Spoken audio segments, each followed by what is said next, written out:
ونعوذ بالله من شرور أنفسنا ومن سيئات أعمالنا من يهده الله فلا مضل له ومن يضلل فلا هادي له ونشهد أن لا إله إلا الله وحده لا شريك له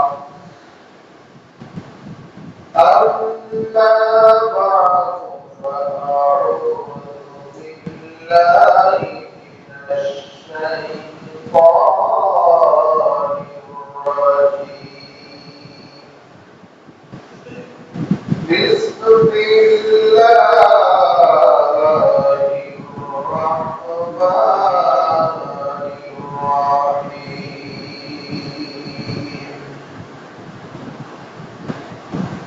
وما خلقت الجن والإنس إلا ليعبدون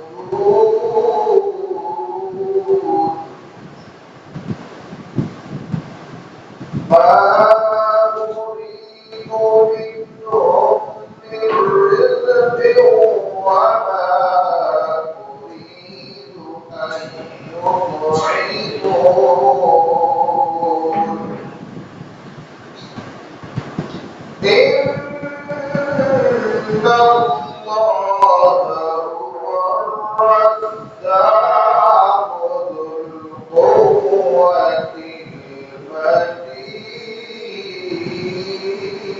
المتين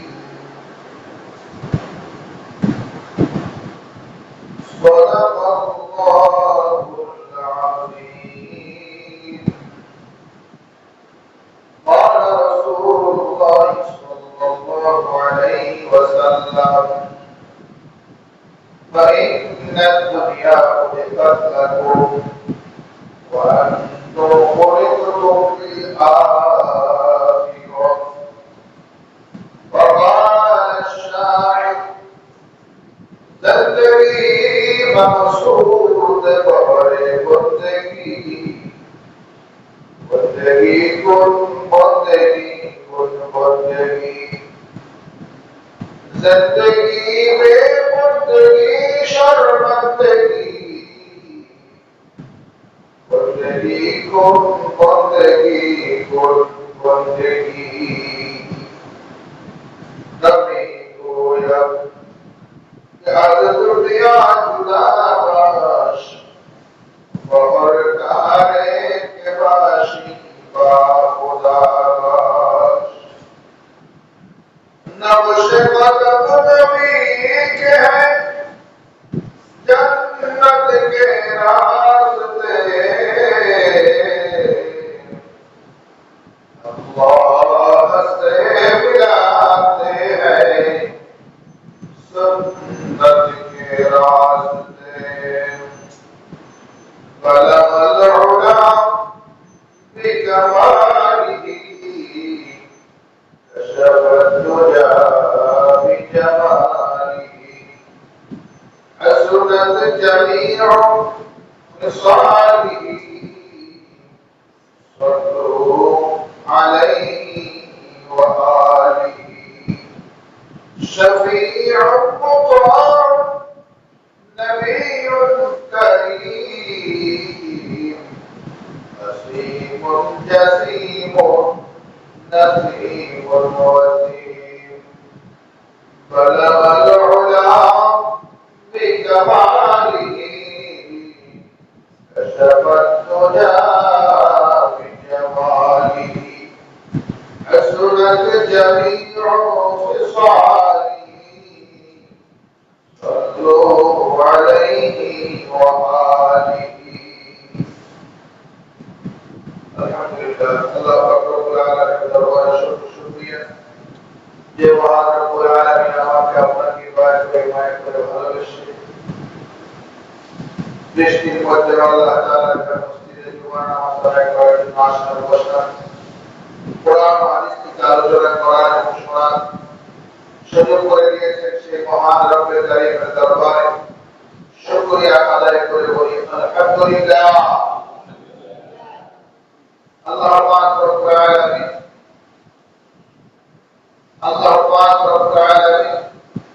আমাদেরকে সংযুক্ত হায়াত দিয়ে সৃষ্টি করেছেন, যে হায়াতের শুরু আছে শেষ কখন হবে জানা নেই, যে কোনো মুহূর্তে শেষ হয়ে যেতে পারে। আল্লাহ পাক রব্বুল আলামিন আমাদেরকে কেন সৃষ্টি করেছে, সৃষ্টির সেরা দিন কেন বানিয়েছে, এটা আমরা বারবার ভুলে যাই। আমরা যাতে ভুলে না যাই সেজন্যই সাপ্তাহিক শুক্রবার আলোচনার প্রয়োজন, যেন আমরা এটা বারবার ভুলে না যাই।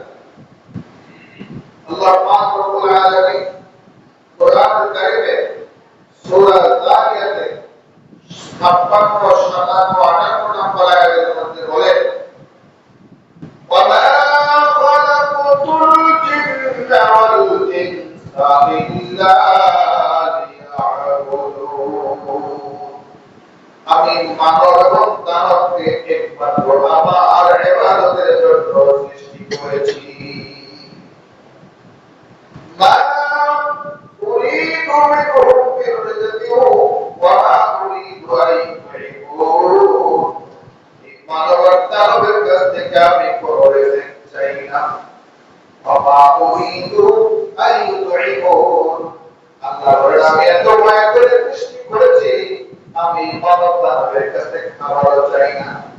বাবা সন্তান লালন পালন করে একটা আশা অনেক সময় করে থাকে যে সন্তান আমাদেরকে শেষ বয়সে দেখবে যে আল্লাহ পাক রব্বুল আলামিন আমাদের সৃষ্টি করেছেন। আল্লাহ বলেন, আমি তোমাদের কাছে রিজিক চাই না, খাদ্যই চাই না, বরং আমি তোমাদেরকে রিজিক দান করি এবং তোমাদেরকে খাদ্য দান করি।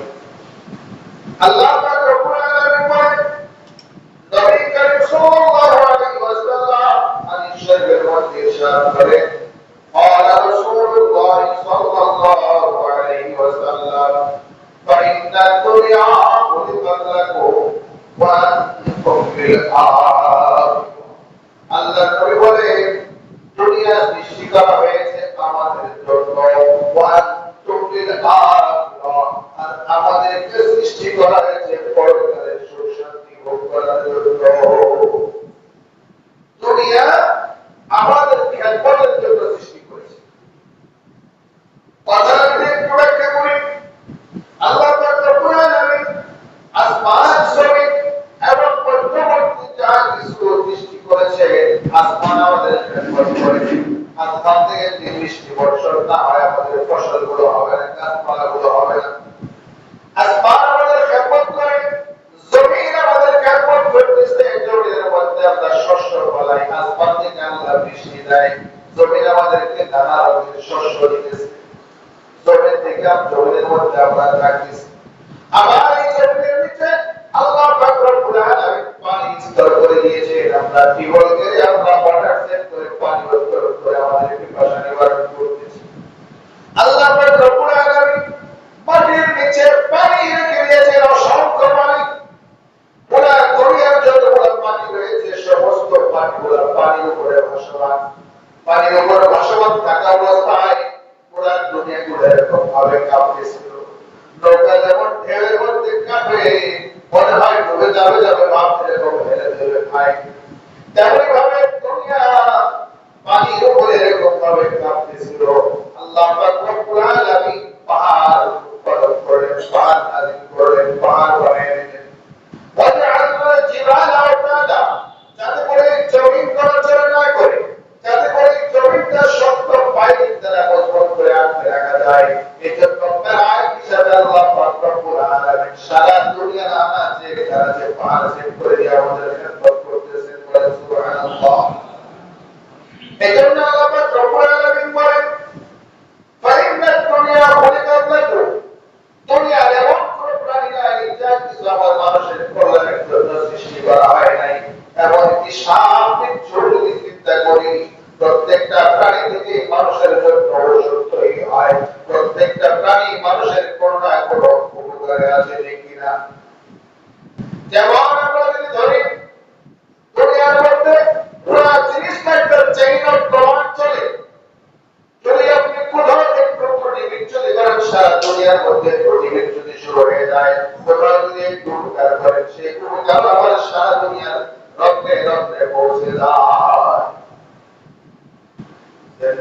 মাতো সোদে বাহারে বন্দেগি বন্দেগি কোন বন্দেগি ভাই আমার বন্ধুরা আমার আমরা দুনিয়ার মধ্যে রিজিক নিয়ে বড় পেরেশান থাকি কিভাবে রিজিক আসবে কোথায় রিজিক আসবে কিভাবে ভালো চলবো দুনিয়ার মধ্যে একমাত্র প্রাণী মানুষ তারে চাকরি বাকরি ব্যবসা বাণিজ্য করে কিন্তু মানুষের চেয়ে বড় বড় প্রাণী হাজার লাখো প্রাণী পৃথিবীতে আছে কি না জলের মধ্যে রয়েছে স্থলের মধ্যে অসংখ্য প্রাণী রয়েছে যেগুলো মানুষের চেয়ে আর বেশি করে কিন্তু তাদের কোনো চাকরি নেই ব্যবসা নেই বাণিজ্য নেই তাদের একটাই আশা একটাই ভরসা আমাদেরকে সৃষ্টি করেছেন তিনি আমাদেরকে আহার দিবেন তিনি আল্লাহর প্রতি তাদের তাওয়াক্কুলের কারণে দেখা যায় তাদের কোনো কিছুর প্রয়োজন হয় না অটোমেটিকলি তাদের জন্য সব কিছুর ব্যবস্থা হয়ে যায় বলে সুবহানাল্লাহ একটা হাদিস আপনাদেরকে শোনাই قال رسول الله صلى الله عليه وسلم انا عند عبد ظني আল্লাহ পাক রব্বুল আলামিন বলেন বান্দা আমার প্রতি যে ধারণা করে আমি বান্দার সাথে ওইরকম আচরণ করি কথাটা কিন্তু বিশাল ব্যাপার আপনি যেভাবে আল্লাহর উপর তাওয়াক্কুল করবেন ভরসা করবেন ধারণা লালন করবেন আপনার উপর ব্যবহারটাও আচরণটাও আল্লাহর পক্ষ থেকে সেই রকমই হবে এজন্য হাদিস শরীফের মধ্যে আছে قال رسول الله صلى الله عليه وسلم انما الاعمال بالنيات সমস্ত আমলের গোড়া হলো আপনার ইখলাস নিয়ত ঠিক করে নিয়ত ঠিক করলে আপনার সব ঠিক হবে আজকে আমরা নিয়ত ঠিক করতে পারি নিয়তটা ঠিক থাকার কারণে আমাদের কোনো কাজের সফলতা আসে এজন্য ভাইয়েরা আমার বন্ধুরা আমার নিয়ত কেমনে ঠিক করবো সোনাই কবি বলে জিন্দেগি মাতো সোদে বাহারে বন্দেগি বন্দেগি কোন বন্দেগি জিন্দেগি বে বন্দেগি শর্মন্দগি বন্দেগি কোন বন্দেগি আল্লাহ পাক রব্বুল আলামিন আমাদেরকে ইবাদত করতে বলেছেন যে তোমরা বন্দেগি করো ইবাদত করো কারণ তোমাদের জীবনটাই তো ইবাদতের জন্য এখন আমরা অনেকে বলি আমরা ইবাদতের জন্য যদি জীবন হয় তো আমরা তো ইবাদতের সময় পাই ইবাদতে কি পাই না সময় পাই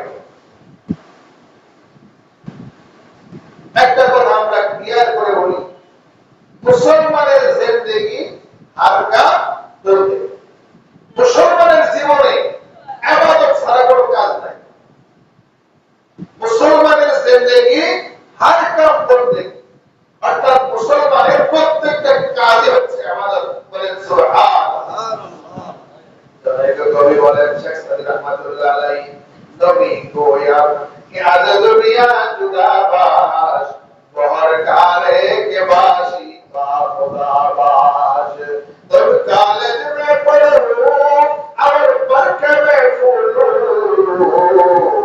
लेकिन अल्लाह और रसूल को ना भूलो जब एक गुरु शख्स रहमतुल्लाह अलैहि बोले नबी गोया कि आज दुनिया जुदाबाश আমি তোমাদেরকে বলি না তোমরা দুনিয়া থেকে একদম পৃথক হয়ে গিয়ে নির্জন স্থানে গিয়ে তোমরা শুধু ইবাদত করো कि आज दुनिया नबी गोया कि आज दुनिया जुदाबाश बहर कारे के बाशी बा खुदाबाश বরং আমি বলি বহর কারে প্রত্যেক কাজের মধ্যে কে বাশি বা খুদাবাশ প্রত্যেক কাজের মধ্যে তুমি আল্লাহ তাআলাকে সাথে রাখো দুনিয়া থেকে চলে যেতে হবে না দুনিয়া ছেড়ে আপনার পাহাড়ে যেতে হবে না সংসার ছেড়ে আপনার বৈরাগী হইতে হবে না বরং যেখানে আছেন যে অবস্থায় আছেন শুধুমাত্র আল্লাহ তাআলাকে আপনি সাথে রাখেন বলে আল্লাহ তাআলাকে কিভাবে সাথে রাখবেন আমাদের নবী সাল্লাল্লাহু আলাইহি ওয়াসাল্লাম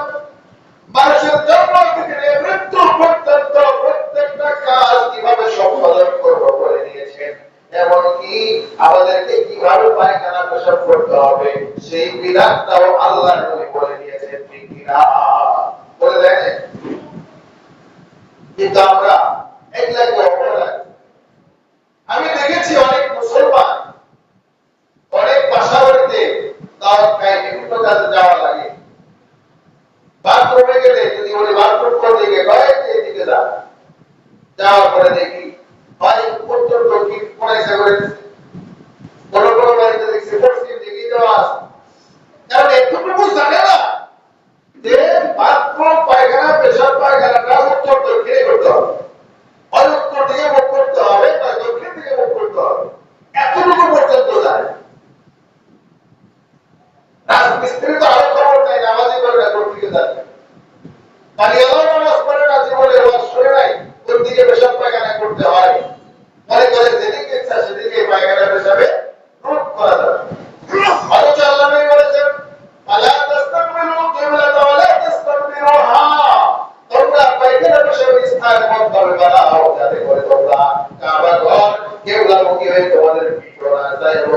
পড়া যায়।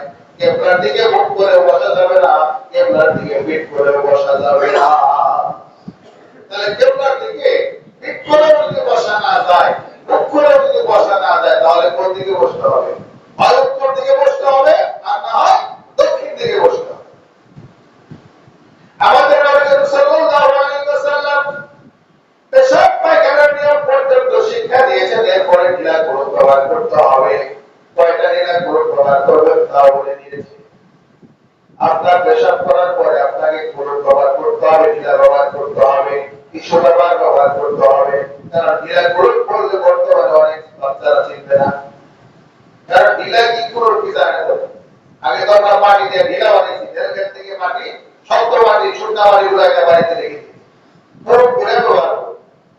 আর বাড়িতে মহিলারা পুরো কাপড় কেটে কেটে আপনার পুরো বানায় কাটি বোঝাই করে। এখন তো ওই সিস্টেম নাই। এখন তো আপনার চলে কি টিস্যু ব্যবহার। টিস্যু ব্যবহার করতে হবে। কয়টা টিস্যু ব্যবহার করবেন এটাও আল্লাহ নবী বলে দিয়েছে। গরমকালে কয়টা ব্যবহার করবেন, শীতকালে কয়টা ব্যবহার করবেন সেটাও আল্লাহ নবী ক্লিয়ার বলে দিয়েছে। ঢিলা গোলক ব্যবহার করার নিয়ম হলো তিনটা। আপনি বাথরুম করেছেন, বাথরুম সারার পরে আপনি কয়বার পরিষ্কার করবেন? আপনি তিনটা খন্ড নেবেন। তিনটা খন্ড নিয়ে আপনি এরকম কিভাবে পরিষ্কার করবেন তাও বলে দেওয়া আছে। পিছন থেকে সামনে ব্যবহার করবেন, সামনে থেকে পিছন ব্যবহার করবেন, আবার পিছন থেকে সামনে দিকে ব্যবহার করবেন। এরপরে যদি সুন্দরভাবে পুরো জায়গাটা পরিষ্কার করবেন, পরিষ্কার করার পরে আপনি বর্ণা দিয়ে পানি দিয়ে পুরোপুরি শৌচকার্য কমপ্লিট করবেন। প্রস্রাব করার পরে আপনি ব্যবহার করবেন। অনেক ভাইদেরকে দেখা যায় প্রস্রাব করার পরে ঢিলা ব্যবহার করে না, টিস্যু ব্যবহার করে না, শুধুমাত্র একটু পানি ব্যবহার করে। না না ভাই, আপনার শুধু পানি ব্যবহার করলে পবিত্রতা অর্জন হবে না। কারণ পুরুষের যে প্রস্রাবের রাস্তা, এই রাস্তাটা হলো আঁকা বাঁকা, পেঁচানো। প্রস্রাব করার পর কিছু সময় অপেক্ষা করতে হয়, একটু নাড়াচাড়া করতে হয়, যাতে করে প্রস্রাবের রাস্তা থেকে আপনার ফোঁটা ফোঁটা বের হয়ে আপনার টিস্যুর মধ্যে এসে আপনার জ্বর হয়ে যায়। এরপরে যখন বের হবে না, পবিত্র হয়ে যাবে, তখন আপনি যদি ধুয়ে নেন তাহলে এটা আপনি ভালো করলেন। আরেকটা সুন্নাত আপনি আদায় করুন, কিন্তু আপনাকে টিস্যু ব্যবহার করতেই হবে। আপনি প্রস্রাব করা শেষ, আপনি পানি ঢেলে দিলেন, আপনি দাঁড়িয়ে আনন্দ করে আপনি নামাজ পড়লেন, আপনার সন্দেহ সম্ভাবনা আছে আপনি নামাজে দাঁড়ালেও এক ফোঁটা আসতে পারে। আছে কিনা? অনেকের প্রবর্তন করার পর আপনার টিস্যু ব্যবহার করছে, পানি ব্যবহার করছে, তারপরেও একটু লম্ব করলে সিঁড়ি বাইরে উঠলে দেখা যায় পায়ের উপর দিয়ে ফোঁটা পড়ে। তার মানে তার টিস্যু ব্যবহারটা কমপ্লিট হয় নাই, তারা হয়ে করেছে। এজন্য এগুলো আমাদেরকে শিখতে হবে। শরীয়ত এখানে এত সতর্ক কেন করেছে?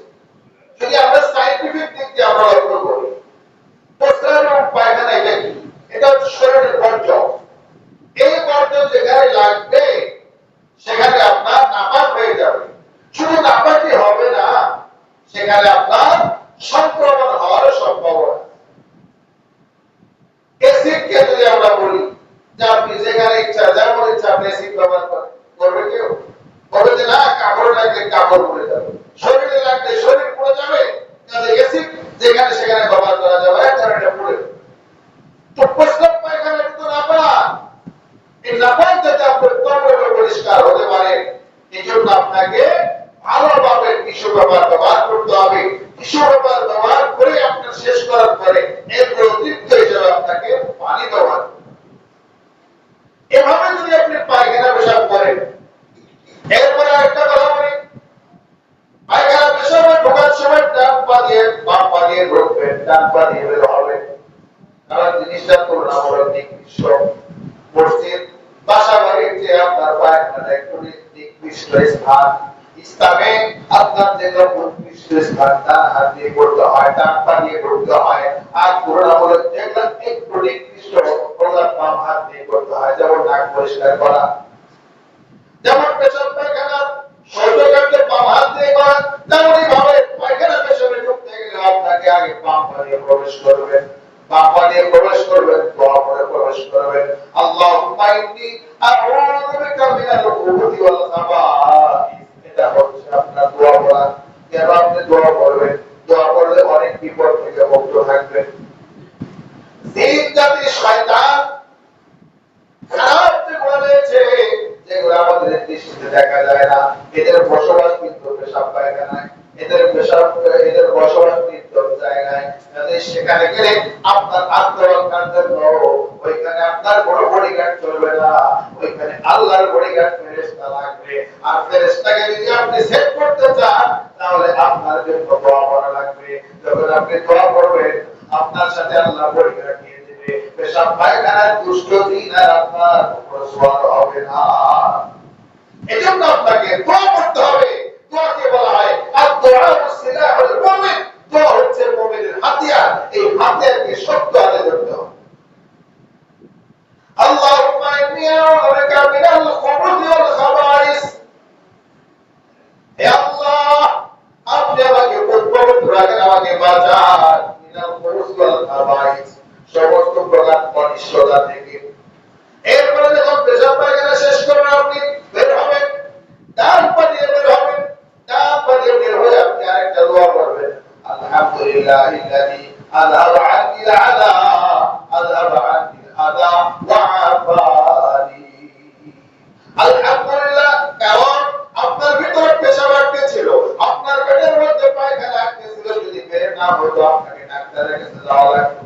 2 দিন 5 দিন যদি বের না হয়, যদি বলা হয় আপনার সম্পত্তির অর্ধেক টাকা খরচ হবে, আপনার এটা বের যদি না হয়, কোনোভাবে সাধারণভাবে যদি না হয়, আপনি বলবেন আমি তো এখন পেট থেকে যদি এগুলো বের না হয়, নতুন করে খেতে পারতেছি না, চলতে পারতেছি না, চিন্তা ভাবনা করতে পারতেছি না, কারণ সব পায়খানার চাপের কারণে আপনি অস্থির হয়ে উঠতেছে।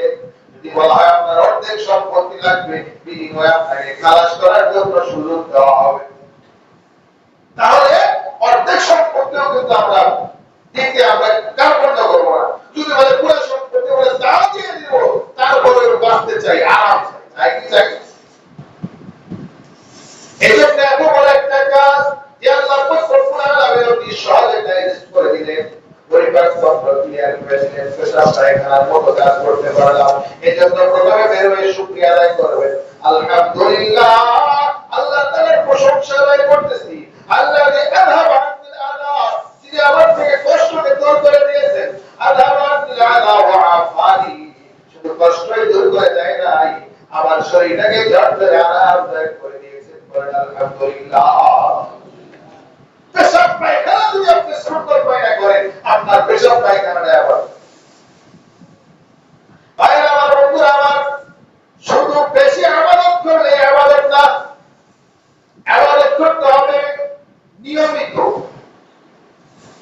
আমরা অনেকে আছি, যখন আমাদের সামনে সর্বদা সর্বসদা আসে, এমনি অন্য কোনো সময় আসে, অন্য শরীর ইবাদত আমরা এত বেশি বাড়াই দিই, সারা রাত পর্যন্ত লেগে থাকি, তাই না? আমরা সারা রাত যাই, কিন্তু আবার যখন সবের কথা সর্বদা পার হয়ে যায়, বছরের আমাদের খবর, এরপরে খরচ আমাদেরই খবর থাকে না।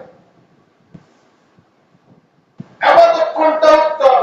খায়রুল আমালি মা কাল্লা ওয়া দাল্লা, মা কাল্লা ওয়া দাওয়াম। আপনি আমল অল্প করেন, কিন্তু সেটা যেন নিয়মিত হয়, সেটা যেন না ছুটে, আপনার সত্য আমলটা অনেক দামি হয়ে যায়। আমল কম কিন্তু ধারাবাহিকতা থাকে, নিয়মিত থাকবে, এটার দাম বেশি। এজন্য ভাইরা আমার, বন্ধুরা আমার, আল্লাহর নবীর কাছে এক সাহাবী গিয়েছে। সাহাবী যাওয়ার পরে বলছে, হুজুর, আমি প্রতিদিন রোজা রাখি, আমি সারা রাত কবলে ইবাদত করি, আর প্রতিদিন রোজা রাখি। আল্লাহর নবী বললেন, না না, তুমি প্রতিদিন রোজা রাখবা না, সারা বছর রোজা রাখার বিধান রাখা জায়েজ আছে, কিন্তু আল্লাহ নবী বলছে, না, তুমি সারা বছর রোজা রাখবা না, তুমি সারা রাত জেগে প্রতিদিন ইবাদত করিও না। কেন? কারণ আপনি সারা রাত যদি প্রতিদিন জাগেন, প্রতিদিন যদি আপনার কি করে রোজা রাখেন, আপনার স্বাস্থ্যের ঘাটতি হওয়ার সম্ভাবনা আছে কি নাই? রাত জাগলে শরীর দুমড়ে মুচড়ে যায়, কুকড়ে মুকড়ে যায়, তাহলে আপনার ক্ষতি হওয়ার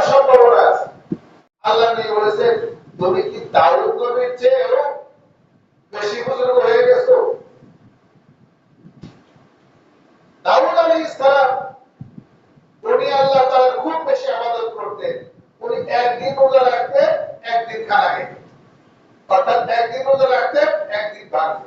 তুমি যদি রাখতেই চাও বলে তো দাওয়াত করে সমান রাখতে হবে, কিন্তু তারপরেও ইসলাম এটাকে উৎসাহিত করে না।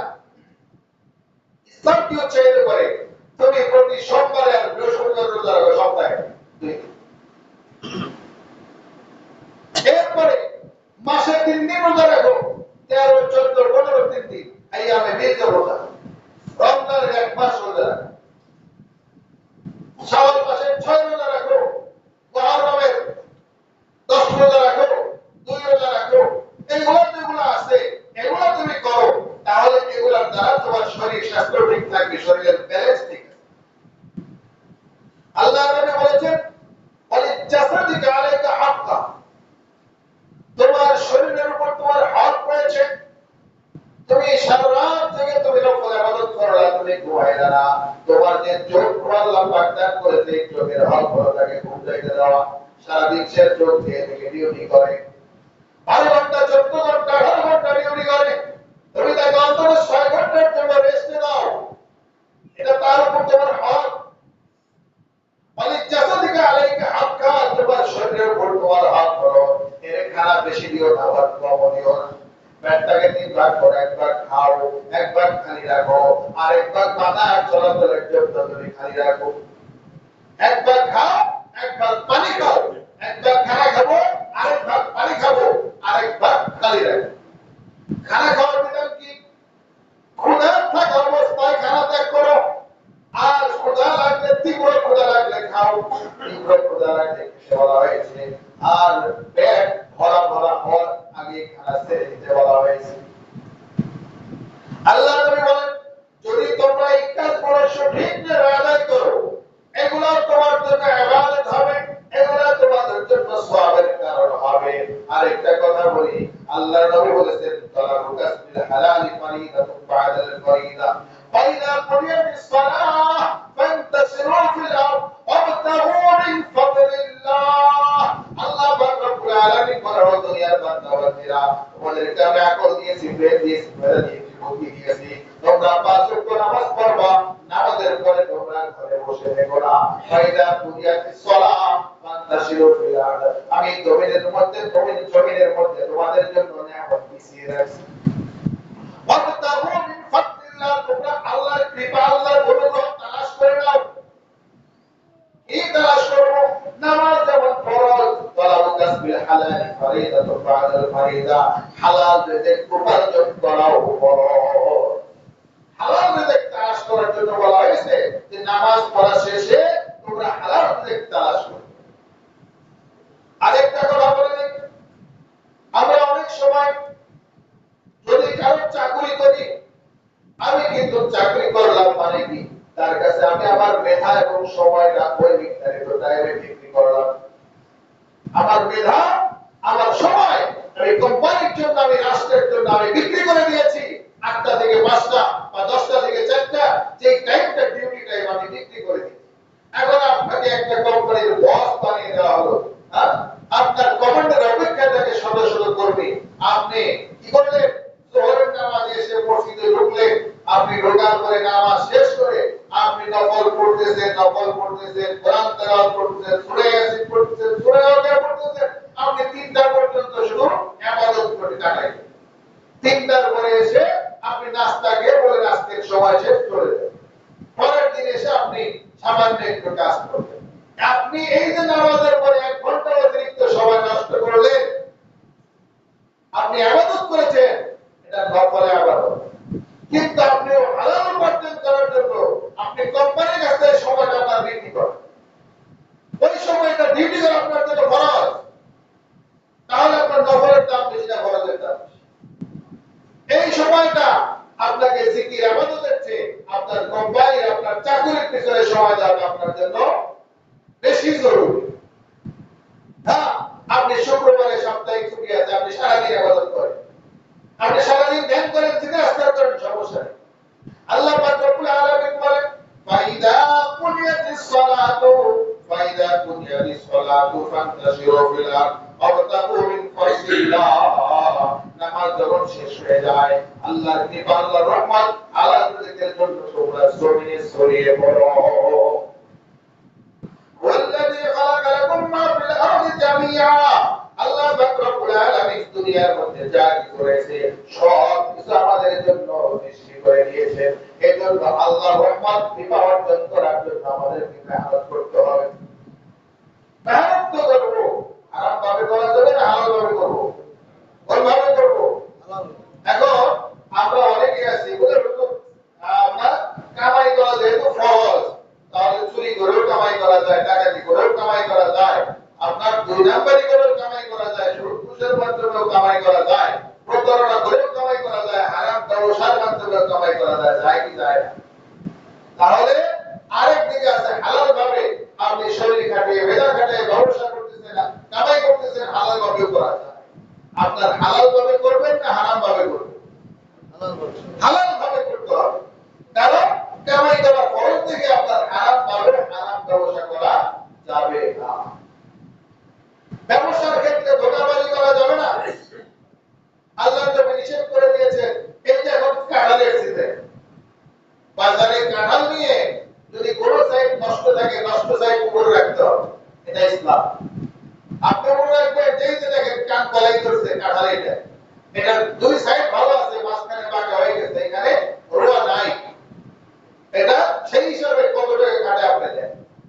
আপনি সাপাইয়া উল্টাল বুঝাইয়া উল্টা করে রেখে ল্যাপ দিয়া আপনি বলেন এখানে মাটি পড়ছে, অথচ আপনি ওই কি ঢাকার জন্য, কালো ঢাকার জন্য আপনি মাটি পড়তেছেন। পরে কি করে না, পাটের ওজন বাড়ানোর জন্য ধুলার মধ্যে গলায় পানি ছিটিয়ে দেয়, পরে কি করে না? আপনার হালাল ব্যবসা আপনার খারাপ হয়। সোনার উপর ব্যবসা করে আপনার কি দেয়? রূপার মধ্যে 10 টাকায় বাড়ায়, সোনার মধ্যে তামা দেয় ঢুকে পরে গালায় দেওয়া ওজন পাওয়া যায়। আপনার ব্যবসা হালাল ব্যবসা কিন্তু হারাম বানিয়ে ফেলেছে। হারাম ইসলাম সমর্থন করে না, আর হারামের মধ্যে কোনো আরাম নাই। এজন্য আমরা ইনশাআল্লাহ হালাল ভাবে উপার্জন করব।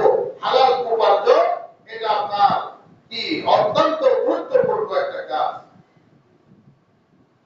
আল্লাহ পাক রব্বুল আলামিন বলেন, আল্লাযীনা ইম্মাক্কানাহুম আকামুস সালাহ ওয়া আতাউয যাকাতা ওয়া আমারু বিল মা'রুফ ওয়া নাহাউ আনিল মুনকার ওয়া লিল্লাহি আকিবাতুল উমুর। আল্লাহ পাক রব্বুল আলামিন বলেন, আমাদের প্রত্যেককে এক একটা রাজত্ব দান করেছেন আল্লাহ পাক রব্বুল আলামিন। সেটা হচ্ছে আমাদের ফ্যামিলির মধ্যে কারো দায়িত্ব আছে, কেউ সামাজিক ভাবে দায়িত্ব আছে, কেউ রাষ্ট্রীয় ভাবে দায়িত্ব আছে, আমাদের কিছু অধীনস্থ লোক আছে কি নাই? আছে না? প্রত্যেকের অধীনস্থ লোক আছে। অধীনস্থ লোকের মধ্যে আল্লাহ পাক রব্বুল আলামিন আমাদেরকে পাঠাইছেন খলিফা রূপে। খলিফা খলিফা মানে কি? প্রতিনিধি।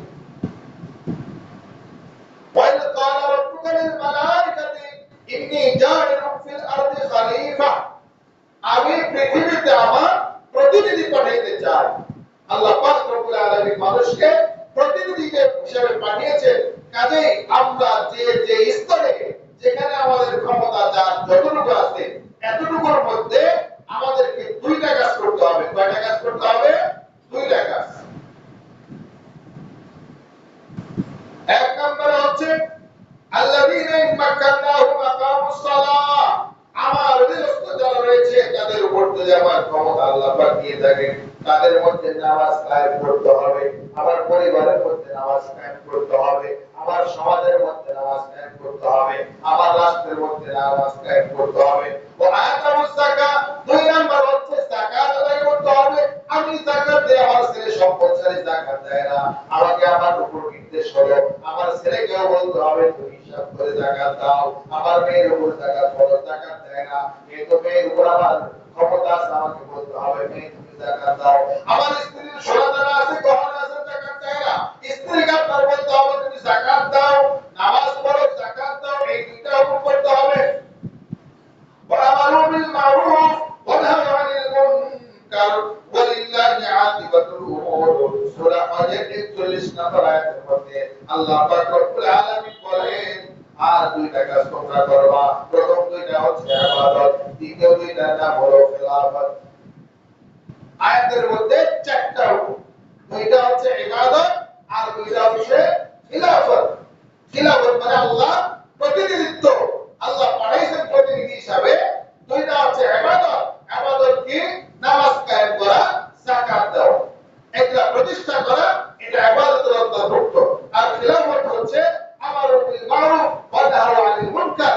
আপনার সৎ কাজের আদেশ দেওয়া, অসৎ কাজে নিষেধ করা, বাধা প্রদান।